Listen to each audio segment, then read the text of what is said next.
Hey there, everybody. It's I, Alex Donaldson from RPG Site. And last week I went to play Dark Souls 3. So, Kyle, you're here with me to talk a little about my experiences. You're one of our bigger Souls heads stuff. Yeah, it's me. I've played too many of these games for hundreds of hours. Yeah. And so I'm pretty experienced, I would say. I finished Demons and Dark Souls, and then got most of the way through Dark Souls 2, and I'm currently almost at the end of Bloodborne, but I'm probably less of a immersed in it completely type of person. So I think one of the reasons it's good that we can chat about this is that I'm approaching it from a really different angle. So, That's good. We get lots of POVs here that works. so yeah, there's a little bit of housekeeping I want to just get out of the way at the top of this. So first thing, important thing, I did go to an event to play this. I went out to Germany with Namco Bandai PR. So that was something they did pay for. So full disclosure, they paid for a flight out and a hotel, and for us to have dinner the night that we were there. It's just a 1 day thing.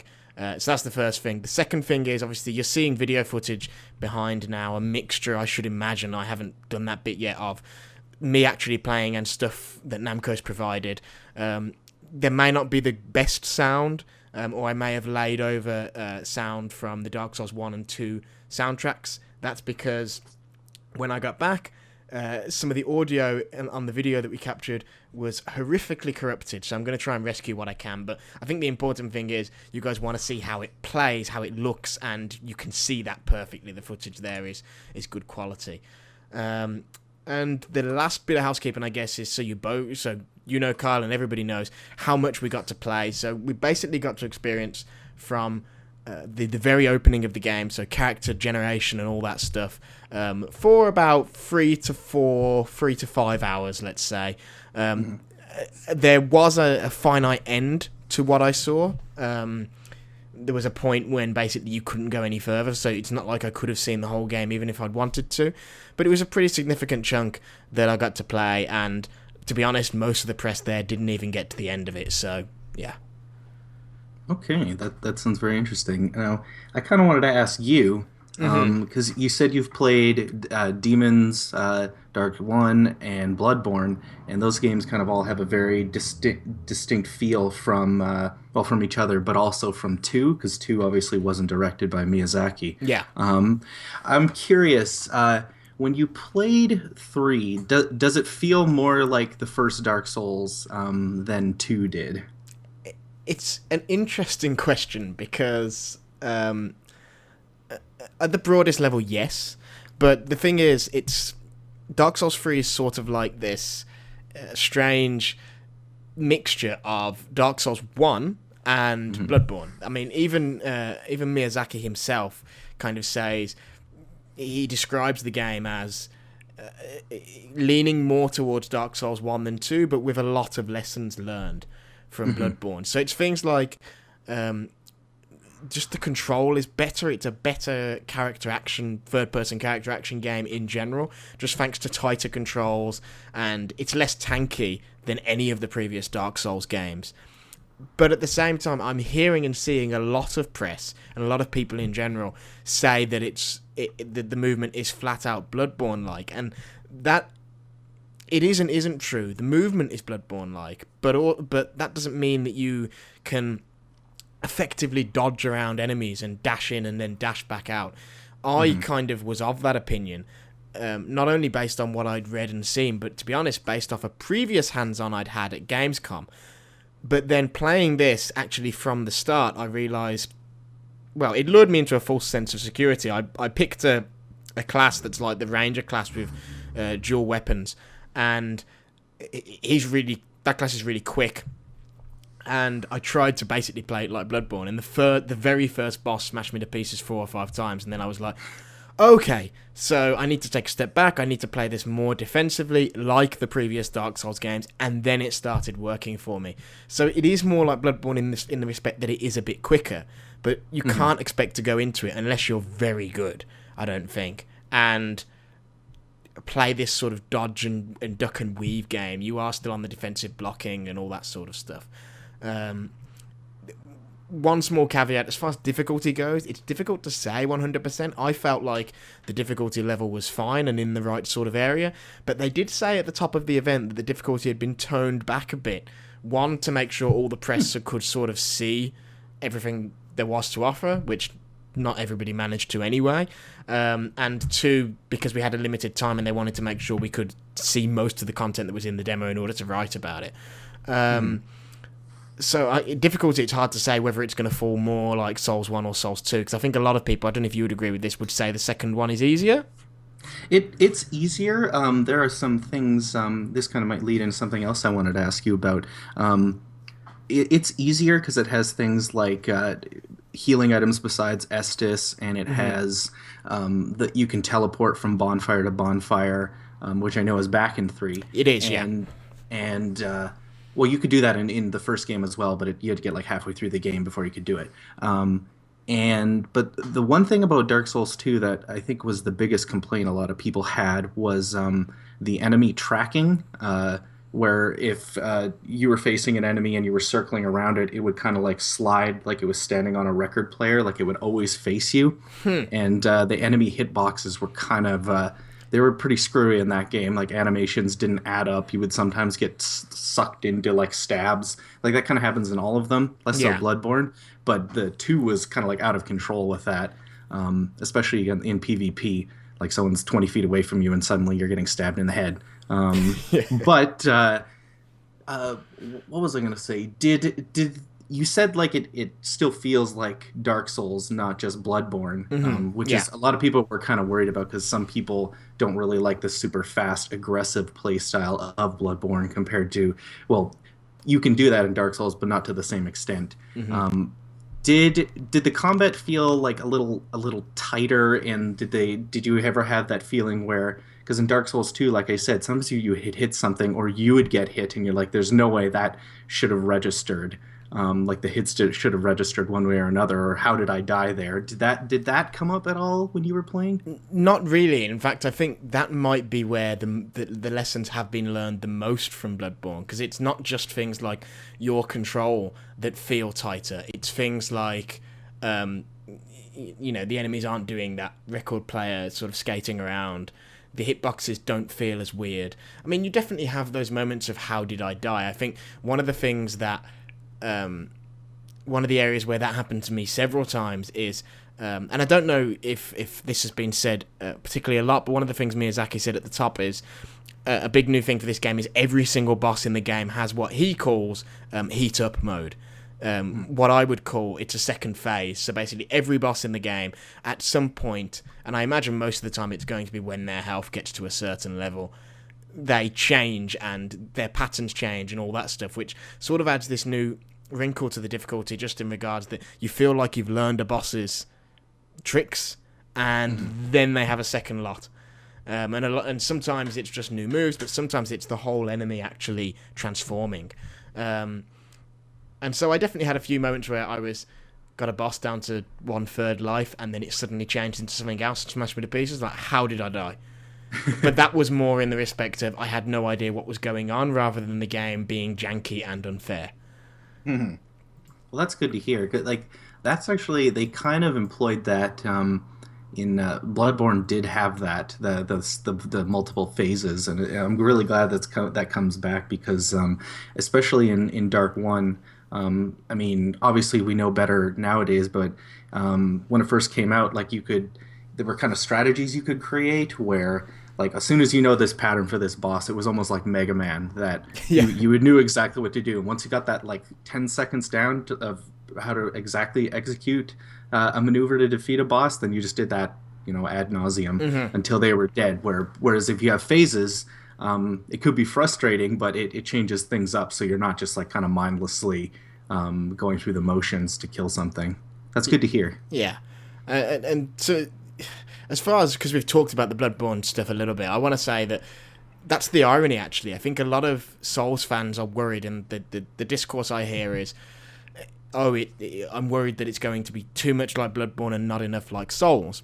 But actually, it's almost, I came out of that preview almost feeling the reverse. I came out of that preview thinking, this is actually remarkably safe Like it's almost like a Miyazaki greatest hits. It's like, oh, here's the stuff from the original Dark Souls that people love the most. Here's a few concessions from Dark Souls 2 that we felt we had to keep in. Things like the bonfire warping and all that sort of stuff. And then here's influences from Bloodborne. So, not only in speed and stuff like that, but for instance, the main new area that was at this demo. Because basically there was a new area at the start, which is like the tutorial area of the game. Teaches you a bunch of stuff through bloodstains. There's a nice boss at the end, and so on and so forth. And then it leads you to what is essentially the hub area, where there's, where you'll end up going to spend your souls and all that sort of stuff. And then there's the area which, the high wall, which everybody is now seeing loads of from Gamescom, from TGS, all that stuff. And then there was a new area, which was the Undead Settlement, which looks a hell of a lot like Bloodborne. There's sort of the guys in the peaked hats that look very similar to Bloodborne. Sort of, the very first bit of that area you land in, there's like an overturned carriage. Like an old school carriage, and I was like, this looks like Bloodborne.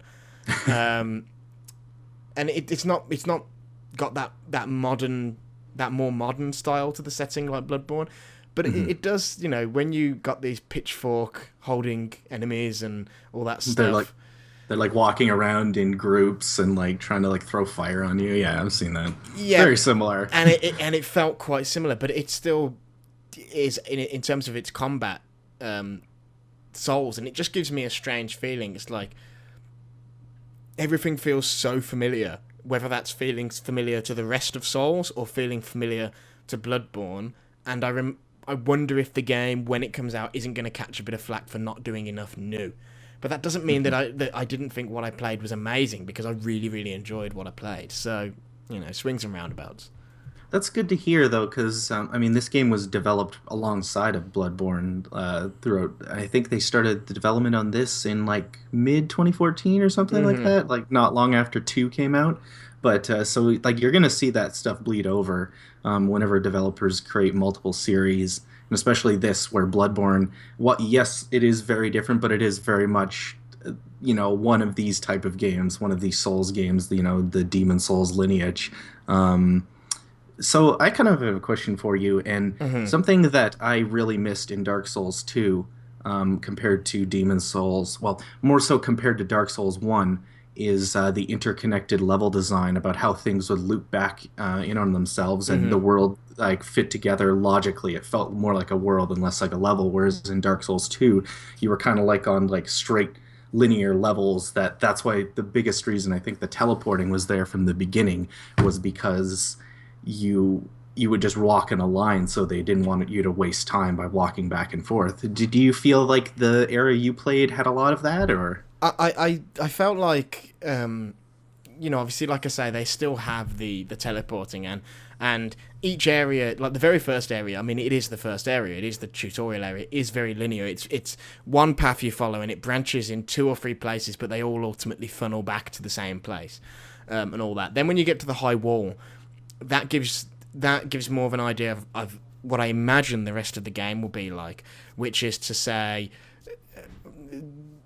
there's a linear beginning and middle and end almost to that area, but there's a number of different paths you can take through it, and there's shortcuts you can unlock, and it's things like, they don't put like the final boss of that area, they don't put a bonfire right by that boss. But what they do put is a lever which opens a shortcut which leads back to the bonfire at the very, very start of that map. So basically what that means is, if you're smart, you can find this shortcut, open that up, and then that means when you're grinding against that boss and desperately trying to figure out its tactics, you've got a relatively quick way back there. And there's lots of little side detours, and there appeared to be a lot of different ways through that map. Obviously, it's not one whole huge interconnected world. So when you finish that map, then you go to the Undead Settlement. Now, you can see, in the wider map of the world, and you know, in the distance and in the skybox and all that sort of stuff, you can see how all these things link together. But you are sort of still going, okay, I'm going to raise this banner on this cliff edge, and that's going to trigger the thing that takes me to the next area. When I get to that area, there'll be a bonfire there that I light pretty much straight away, and then I can use that bonfire to warp back to previous areas if I want. But I get the impression that each discrete area is going to feel much less linear than Souls 2. Just based off, it's hard to say when you only get to go on 3 areas and and one of them is the tutorial area. But it does feel like, you know, it's sort of a middle ground. I don't think it's going to be quite as all connected, but I don't think it's going to be anywhere near as linear. And you obviously asked me this before I went, and so when I actually, you know, got a bit of time to speak to Miyazaki, and that was one of the things that I asked him.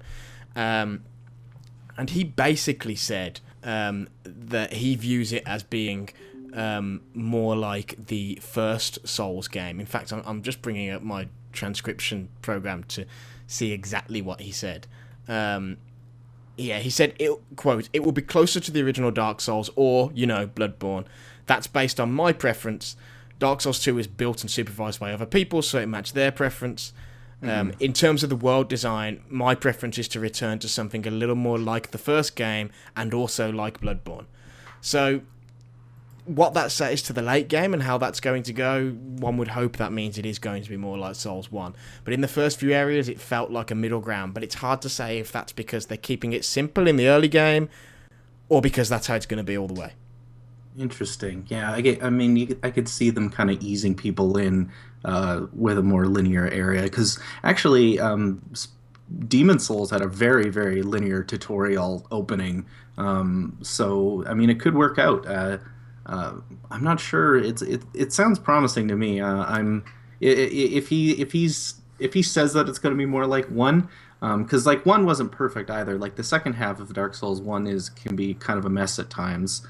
Talking about like Lost Izalith, but I hope that they gave the team ample time to finish this game in general, because you can definitely tell it was a bit rushed towards the end of the first one. But that's good to hear that even if the first area is a bit more tutorial, like, you know, it's been there. So the very first game in this series had a tutorial too. So yeah, and even in these areas that we saw there, you know, one of the biggest Souls heads I've ever known was there covering for another site, and he sort of went up to another journalist and said, he thought he'd finished the whole demo, and the other journalist said to him, "Oh, have you not seen this?" And the other guy had not realised there was this whole other part of an area with another boss hidden away. So there is that stuff. And then he, you know, scurried off to go and try and beat that boss, which was the hardest one in the demo. It should be noted. I never got anywhere close to killing that thing, you know. And that was what made me think, oh, this is definitely still going to be the full Souls package. In that, you know, at one point right towards the end of the demo, there were loads of press all standing around watching in awe as one particular French journalist was beating that boss, and the whole room fell silent. We were all just staring at that one guy's screen. I don't think he realised that everybody had stopped playing and was watching. And so it's still very much that. Well, yeah. They know that their audience wants that to a degree.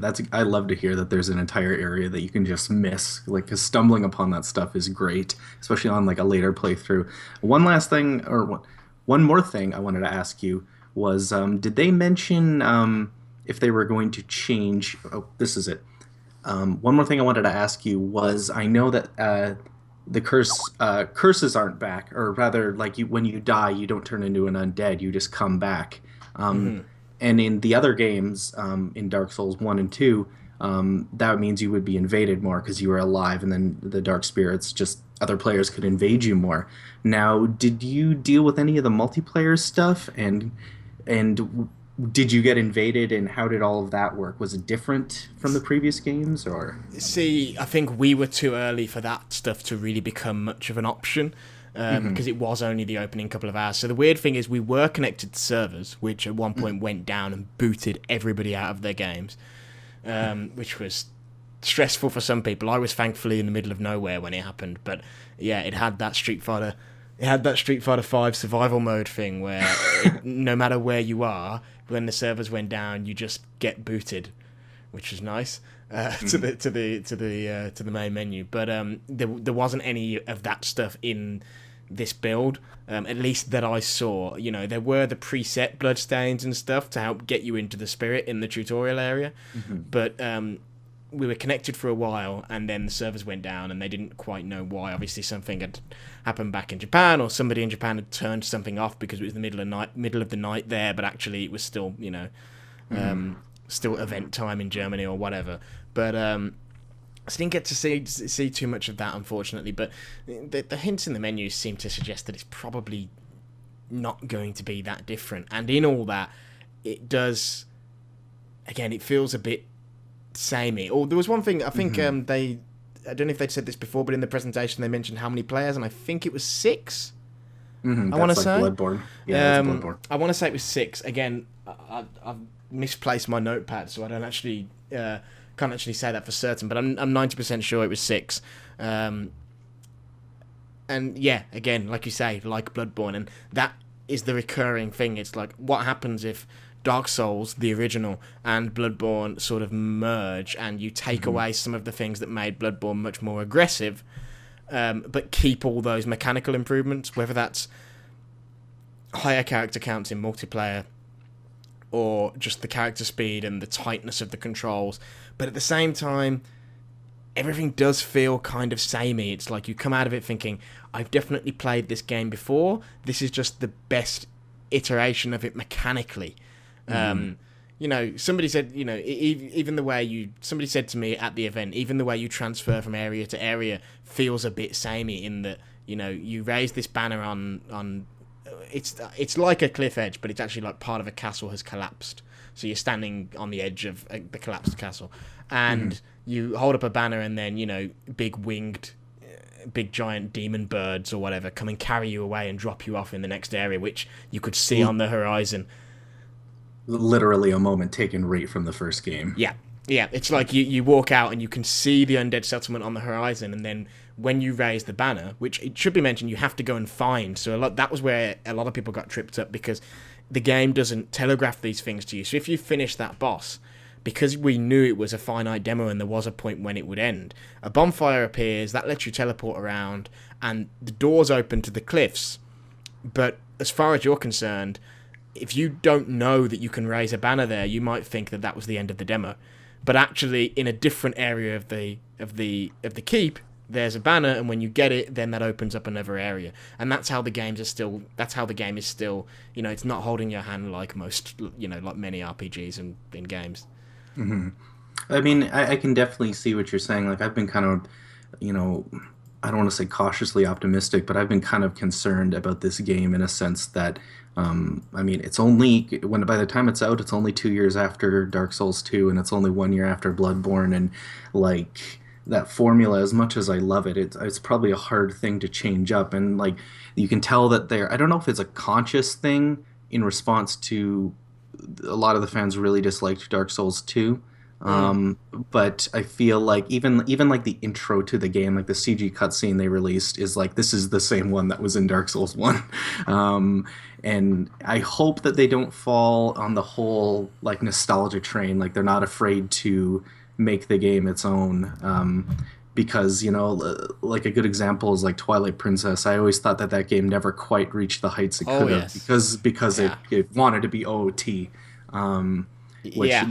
that's kind of always my thing, is I hope that this game wants to be its own thing more so, especially more so than a retread of the first game, because it's just better that way. And this is supposed to be like the cap of this series, so to speak. This is, I'm sure there'll be another Dark Souls game, but they've stressed that it's going to be very different if there's another one. So I hope if this is the last one that they make it its own, not so much just remember what was great about Dark Souls 1. Well, here it is again. The one thing I wonder is if maybe there's something more to this similarity aspect. You know, I wonder if Miyazaki's playing some sort of brilliant trick or something like that, in regards that, you know, he sort of made some overtures as to saying, well, the nature of time in the Souls universe, especially in the third game, isn't necessarily all that it appears.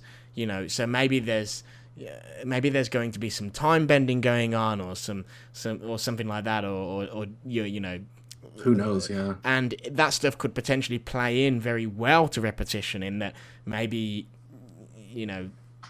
it's going to come back around and eat its own tail, so to speak, or something. That's the sort of thing I hope for, because right now it does feel very, very, it does feel very samey. It's like, I think you walk through that demo with a sense of deja vu, basically, for even if you haven't been to those, even if you don't recognize stuff from directly, you recognize it in a broad way, in that, oh yes, this looks like this area, this looks like that area, or indeed this bit looks a bit like they wanted to do a little tribute to Bloodborne in Souls, which is the case for the Undead Settlement. I feel like, just with the look and the style of the enemies. Even the one big thing that's truly new for the game, the weapon art system, doesn't feel like it changes that much to the point where you can point at it and say, this is what's going to differentiate this game. Like, the weapon art system feels like a nice addition, and specifically for a website like ours, it feels like a nice way to increase the depth of the role playing. But is it actually changing that much? I'm not so sure. I mean, like, for instance, the longsword one is like this ready stance, and then when you get into that stance, you can press one of the two attack buttons, the heavy or light attack buttons, to do a different attack out of it, and that attack can be very useful for, say, breaking an enemy's guard, like a knight. But it also leaves you quite vulnerable, so you've got to be careful about how you use it, which is useful, and it adds an extra layer of strategy, but it's not really changing that much. Yeah, I think their hands are probably in an awkward position because I've said in the past, like, Dark Souls 1 and Bloodborne are more or less, in my opinion, like reimaginings of Demon Souls, and this whole split that this series has happened is because of a mistake Sony made many years ago, and they said it was a mistake, so that's just not my opinion. But I mean, I'm sure I'll enjoy it, and I'm still, a lot of what you told me today, I'm really excited to hear, but at the same time, there's not, like, when Bloodborne was announced, I was like, wow, this sounds really cool, like, there's transforming weapons, and it's a lot faster, and you can't, there's fighter flight combat, and it was a lot of new stuff, and obviously these aren't all the same series, it's hard to not relate them, but then this one is just kind of, it's Dark Souls 3, it's got, it might be the most refined, best version of these things, but it might not stand enough on its own. Yeah, that definitely feels about right. It might actually be the very, very best in the series mechanically, but some people may walk away from it going, "Is that it?" Sort of thing. It's kind of like how it's a weird comparison to make, but it's sort of like how with Star Wars, with The Force Awakens, a lot of fans walked out of that going, that was a great movie, but is that it? Yeah, sort of thing. I like to think of the Twilight Princess thing, where it's just like, I don't think it's quite as egregious as Twilight Princess, because I feel like Twilight Princess copied Ocarina of Time to a fault. And I think they did it specifically almost in reaction to the stupid Zelda reaction to Wind Waker. I don't feel like this is perhaps coming quite so much from the fan reaction to Dark Souls 2. I feel like it's coming more from Miyazaki doing what he wants to do, and it just so happens what he wants to do is return to the first game. Yeah, I mean, I've never read exactly what he feels about the second game, but I'm one of those people that really thought it was a big step down in most regards from the first one, and I'm curious. Yeah, it's hard to say if it's a response, or if they're just maybe this is like the final curtain where they're like, well, it's the final act of a 3-act story, even though it's not really a 3-act story, where maybe they just want to remind. It's, a good example is that The Dark Knight Rises, where it had so much tied with the first movie, with Batman Begins and not so much the second movie, and it kept reminding you of stuff that happened in the first movie. Maybe that's what's happening here. I'm not sure. You know, the funny thing is, you make that comparison, and I actually saw somebody else who was at the event. I'm not certain because my memory is terrible, but I think it was Steve Burns from VideoGamer.com say on Twitter today when the embargo lifted, I really enjoyed Dark Souls 3, but I wonder if it's Miyazaki's Dark Knight Rises. He said that exact thing. And so, yeah, you know, when you said that, I thought, oh, well, you know, that's something that somebody who went and played it said as well. In that, yeah, I think there is that sort of tone of, sort of seen all this before, but, you know, I think if you just... Right now, it's a while out, obviously. I should say also, just to get this out of the way, because we're running out of time, the performance was pretty damn good. The PC version wasn't there. The PS4 and Xbox One versions were there. They both seemed to run, they both seemed to look good and run pretty well at 30. There was definitely some choppiness and some slowdown when it was streaming in new geometry and stuff for the world, but also these were non-final builds, obviously, so we'll have to wait and see if that stuff remains. But to be honest, even if it does, it wasn't a big deal. It was usually happening when you were on the move. It was never happening when you were in combat. It was happening when you were running from one area to another at high speed. So that, you know, there was that. But if you just want more Souls, it's a fairly safe bet to say, even a couple of months out from launch now, I think based on what I've played, you're going to be really, really happy with this game. I'm just not quite sure it's doing as much as many people, or at least as much as I would perhaps want it to do. Yeah, that's a safe bet. I mean, hopefully we're wrong, but I guess we'll see. Yeah, like in a sense, I came out of this preview thinking, I can't wait to play Dark Souls 3 from start to finish, but I can't wait even more to see what Miyazaki does next, which I think is pretty telling. Yeah, exactly. It's like we've all been to this world, and we kind of want something new from the Hidetaki. Yeah, absolutely. So, yeah, so that was my time with Dark Souls 3. Unless you've got anything else you want to know. Nothing really. I was just going to ask about the PC version because, you know, I really hope that the PC version 60 FPS and all that. But I guess we'll see. Well, I'll say this: I played PC at Gamescom, and I know that was PC and not a dev kit because it wasn't just a PC box. You could play it with keyboard and mouse as well. And it looked bloody magnificent, and it was really, really smooth. It was smoother than the console versions I played, and that was a build that was 6 months later advanced when I played it on console. So it seems like the PC ports should be pretty good. I mean, the one thing you don't get an impression on, like at an event like Gamescom, is what are the options like? Because you could probably see that infamously bad PC port of Dark Souls 2 on an optimized system. You know, the system that Namco knows it's going to run best on, and you would go, oh, this is a good PC port, and then you try it on other hardware configurations and it sucks. So it's hard to say. But what I played at Gamescom, as far as the PC build goes, was very promising. Well, that's good to hear because, you know, Dark Souls has an interesting history of ports, whereas Durante fixed the original, and then 2 had that like ludicrous like durability bug. They had this bug that because the frame rate was increased, for some reason durability was like increased, so your weapons would break faster. Yeah, so hopefully Durante's services won't be required for this one, but you know, we'll hold fire for that. But when we get closer to launch, we'll definitely, even if we don't test all 3 versions, we'll definitely test one of the console versions and the PC version on the site. Right on. Cool. Right, that's all I got. Cool. Well, thank you for joining me, man. So, absolutely. Dark Souls 3 is out in April? April 12th, I believe. Okay, you've got a better memory than I have. So, yeah, so that's a little way off.